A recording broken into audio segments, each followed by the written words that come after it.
కానీ రామ్ లక్ష్మణ్ మాస్టర్ దగ్గర మీరు చాలా సంవత్సరాలు ఫైటర్గా చేశారు కదా? చేశాను. ఆ? ఒకటే ఊరు కదా మీరు? ఒకటే ఊరు. ఆ? ఒకటే ఊరు, అక్కడ కూడా పని చేసి. చుట్టాలా మీకు లేకపోతే?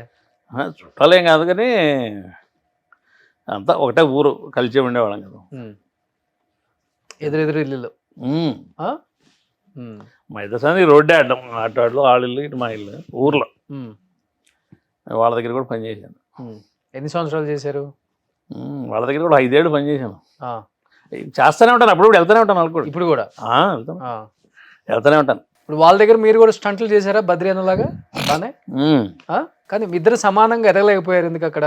అంటే ఏమన్నా ఇబ్బందులా లేకపోతే మీరు బయటికి రావాల్సి వచ్చిందా ఏమన్నా? కాదన్నా, కొంతమంది నచ్చుతారు, అందరు నచ్చరు కదా. సరే మనం ఎందుకులే సైడ్. నేను అందరికీ తిరుగుతుంటాను. ఒకే చోట పని చేస్తే అతనికి ఉన్న రోజే మనం ఇదో తర్వాత ఈడు పని చెప్పారు. అందుకని అందరు మాస్టర్ దగ్గర తిరుగుతూ ఉంటాను నేను. మీరు చేసిన స్టంట్లలో మీకు బాగా రిస్క్ అనిపించింది లేకపోతే ఇప్పటికి థియేటర్లో చూసుకున్నా లేకపోతే ఇంట్లో చూసుకున్నా మీకు బాగా చాలా బాగా చేశానన్న స్టంట్లు అంటే ఏమని చెప్తారు మాస్టర్? చాలా చేశారు మీరు కూడా. నాకు ఇదే ఈ సినిమాలో కూడా చేశానన్నా, మన శ్రీమంతుడిలో కూడా బాగా రిస్క్ బయట చేసి, మామిడి తోటలో పోయిట్టు ఆ కొష్టాల దగ్గర అవన్నీ రిస్కే. ఓకే. ఒరిజినల్గా చేయించాడు అతను. ఆ రిస్క్ బాగా చేసాం అక్కడ. ఓకే. నాకు రియల్గా కావాలి, నాకు రియల్గా అనలర్స్ ఎక్కువ ఈ కార్ స్టంట్లు ఇవి కూడా చేసేవాళ్ళ మీరు బాగా? నేను కార్ స్టంట్లు పెద్దగా చేసే, బైక్ అట్లా వెళ్తుండేవాడు కానీ కార్లు ఇవన్నీ బదిలీ చేసేవాడు. వర్క్ ఈ ఫైట్లు అనేది బాగా ఇంట్రెస్ట్గా చేస్తుండేవాడు. ఫైట్లో కూడా డిఫరెంట్గా చేస్తాడు, న్యాచురల్గా. ఈ వెయిట్ని పెట్టుకొని మనం ఆ ట్విస్టులు తిరగటం అనేది, ఆ బ్యాక్లు అనేది ఓకే ఇంట్రెస్ట్గా వెళ్తాం. డూపులు పెట్టుకోకుండా ఈ ట్విస్టుల్లో తిరిగి తలకాయ కింద భూమి గుద్దుకుంటే ఈ తలకాయ లాస్ట్ పన్ను లేచిపోయింది నాకు. లాస్ట్ పన్ను ఆ ఇట్లా వదిలేశారు, మన వాళ్ళే వదిలేశారు, చేతు జారిపోయింది అన్నారు మన ఫైటర్లో. ఆ ఇట్లా వదిలి తలకాయ వచ్చి గుద్దుకుంటే లాస్ట్ పన్ను ఓడిపోయింది. లాస్ట్ దంతం ఇప్పుడు లేదు కదా? లేదు లేదు. ఒకసారి ఆనండి. ఓకే. లాస్ట్ జ్ఞానదంతం లాస్ట్ది అంటే ఎంత తగిలితే జారిపోయిందండి. షూటింగ్లో ఎప్పుడు ఏమవుతుందో కూడా తెలియదు. తలకు కూడా తల ఎంత గుద్దుకుంటే లాస్ట్ దంతం లేచిందంటే ఎంత అని. ఈ లింకులు అన్నీ పోయినాయి అనుకున్నాం, మేడం లింక్, ఆ లింకులు పోయినాయి అనుకున్నాం. నాకు అసలు తెలియలే. అపోలో హాస్పిటల్లో పడేస్తే కానీ రెండో నాకు మరుసనాడు కానీ నాకు అది ఇదే మన తెలివి రాల. అలాగా కోమలోకి పోయారు 2 రోజులు. తెల్లారి 7 గంటల, తెల్లారి 10-12 గంటల దాకా కోమనే. ఏ సినిమాది? వెంకట మాస్టర్ చేశాడు. సినిమా పేరు నాకు గుర్తులేదు. వెంకట మాస్టర్ హీరో కూడా కొత్త అతను హీరో. అప్పుడు కొత్తగా మాస్టర్ అయ్యాడు ఆయన. వెంకట మాస్టర్ కొత్త అతను. సో ఇలాంటి రిస్క్ షంట్లు అయితే చాలా రిస్కులు అన్నీ బాగా చేశాను నేను. బాగా చేశాను, బాగా మామూలుగా కాదు. కోసుకుపోద్దంటే ఆ పని దెబ్బ తగులుతుందేమో, ఏం కాదులే పద అలాగా చేసుకుంటూ వెళ్ళాను. హీరోస్ అంతా చెప్పరా వద్దు భయం ఏమైనా అవుతుంది ఇలా? వాళ్ళు కూడా చెప్పరా హీరోలు కూడా? వాళ్ళని కూడా పక్క తీసి డూప్ పెట్టుకుంటారు కదా అక్కడ. చెబుతారు చెబుతారు కానీ ఇక్కడ మాస్టర్కి కరెక్ట్గా ఇదిగా నాకు రాలేదు అంటుంటారు. నాకు ఆ షాట్ కావాలనే దాన్ని. సో షాట్ అనేది సరిగా కాదని మీ ప్రాణానికి రిస్క్ పెట్టి చాలా స్టంట్లు చేశారు. కానీ కొంచెం తేడాలో పోయి ఉంటే ఏమవుతుంది మాస్టర్? అవుటింగ్ ఏముండదు. కొన్ని అలాగే వెళ్తుంటే మన పాపం చూడ జంప్లో లేచి అలా వెళ్ళిపోయాడు చెన్నై అవుట్. అదే పొద్దున్న లేచి ఫైటరు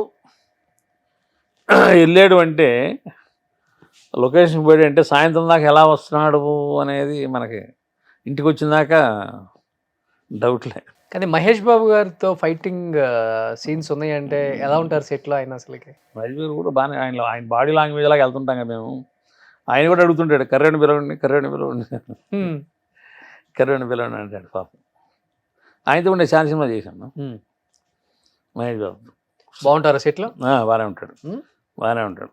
శ్రీమంతుడి దగ్గర నుంచి కనీసం 10 సినిమాల్లో చేశాను ఆయన. ఓకే. తను బాగుంటాడు. ఆ సినిమా హిట్ అయింది. తర్వాత భర్త నేను అది కూడా చేశాను. అది కూడా మంచి హిట్ అయింది అక్కడ నుంచి రాజు ఉంటాడు ఆయన దగ్గర కాస్ట్యూమ్, ఆయన పర్సనల్ కాస్ట్యూమ్. రాజు చెప్తాడు కరోడి పిలిపి మాస్ ఆడాలి అని ఫస్ట్ నన్ను పిలుస్తాడు. ఆయన కూడా ఒకడు ఇబ్బంది గట్లాగానే ఆయన కూడా కుడ్డు పెట్టి ఎప్పుడన్నా ఫోన్లో మాట్లాడాలనుకుంటే వీళ్ళకి ఫోన్లు చేసి ఇస్తారు.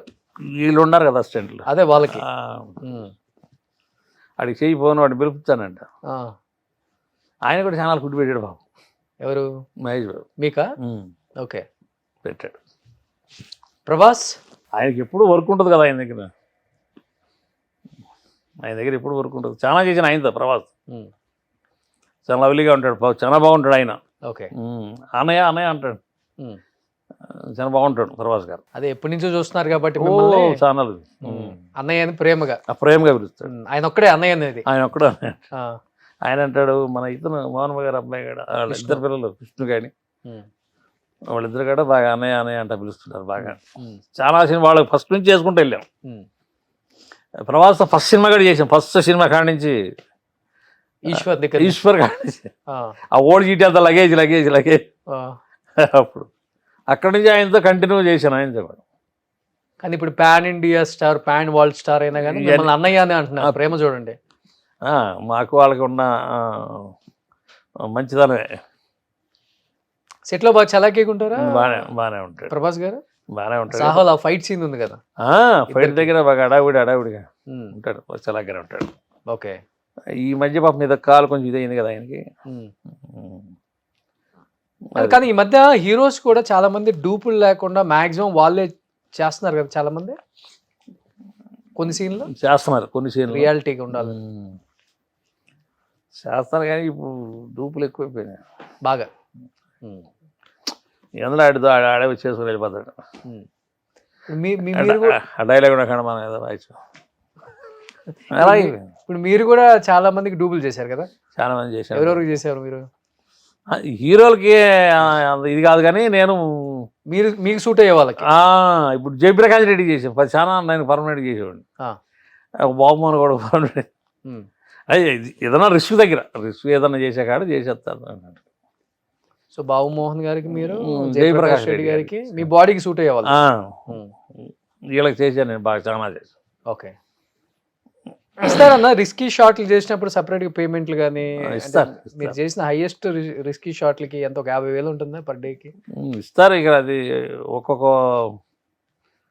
ప్రొడ్యూసర్ దగ్గరికి వచ్చి ఆయన కళతో చూస్తేనే బాగానే ఆడతారు.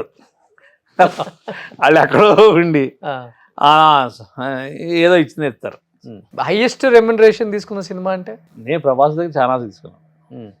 ప్రభాస్ గారిది ఎంత రెమ్యునరేషన్ కాదు, ఆయన డైలీ 15,000 దాకా ఇచ్చాడు. మీకా పర్సనల్గా ఇచ్చారు ఆయన? నేను సాహోలో 8 రోజులు చేశాను. 8 రోజులు రోజు 11,000 కాడికి ఇచ్చాను అన్నయ్య. ఆయన సొంత సినిమా లేదు, ఆయనదే కదా. మేనేజర్ వచ్చి ఇట్లా అట్లా అన్నారని అంటే వాళ్ళ తమ్ముడు చేయండి, ఆయన ఏమడిగితే బాగా రిస్క్ పడ్డాడు కానీ ఆయన ఏమడితే అది ఇచ్చేసేయండి. ఓకే, ఒక సంతకం చేసాడు అయిపోయి. ఇది ప్రభాస్ గారు తమ్ముడు ప్రమోద్ అన్న. ఇస్తారు అంటే మన కష్టం కనపడుతుంది కదా. సో అలా ఇష్టపడి పేమెంట్ దగ్గర కాంప్రమైజ్ అవ్వద్దు రామకృష్ణ అన్నతో చెప్పే హీరోస్ ఉన్నారు? ఉన్నారు. ఓకే, చాలా మంది ఉన్నారు. కానీ ఇప్పుడు ఇప్పుడు మన స్ట్రైక్ కాడి నుంచే మరి ఈ బిల్లులు ఇవ్వట్లా, ఈ స్ట్రైక్ కాడి నుంచి ఆగమైపోయారు. అంతకుముందు ఇండస్ట్రీ బాగానే ఉన్నాయి, స్ట్రైక్ కాడి నుంచి మరి దారుణం అయిపోయాను. సుమన్ టీవీలో మీ పర్సనల్ అండ్ బిజినెస్ ప్రమోషన్స్ కోసం కింది నెంబర్కి కాంటాక్ట్ చేయండి.